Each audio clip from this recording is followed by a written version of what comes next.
Pero ang masasabi ko lang, ginamit lang kayo ng mga malalaking tao para sa mga personal nilang interest sa politika. Kulang yung 5 million. Kunwari, inanalayan nila kayo. Pero pagharapin nyo na itong sangkatutak na kaso na isasampa sa inyo, nitong mga siniraan ninyo, tingnan nyo, unti-unti kayong iwan yan. Ngayon pa lang, narinig mo na sila na nagugas kamay sa mga paratang nyo. Dumidistansya sila sa inyo dahan-dahan. Kaya sa ating mga kababayan, mag-ingat po tayo sa paniwalaan o papaniwalaan. Remember, the devil can cite the scripture for his purpose. No more, no less. When Jesus went into the wilderness to pray, the devil tried to tempt him 3 times. But as he was failing to tempt Jesus, and as he was getting desperate, what did the devil do? He quoted the scriptures from the book of Psalms.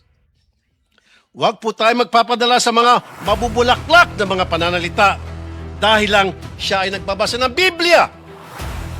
Huwag po tayo basta maniniwala dahil binansagang bayani o Marines ang 18 na kargador.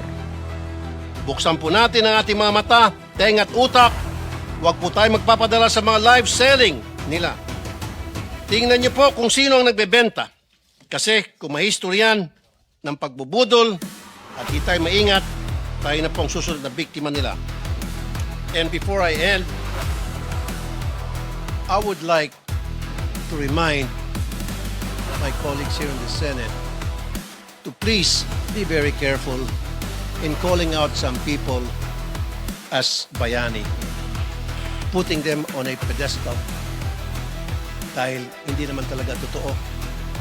Because that will be a reflection of you. Tatawagin mo ang mga taong umami naman na nag-deliver ng mga kickback kung sino-sino Poncio Pilato. So therefore, matatawag siya ng sindikato. So kung tatawagin mong bayani ang isang sindikato, sindikato ka rin. As simple as that. Maraming salamat, Mr. Chair.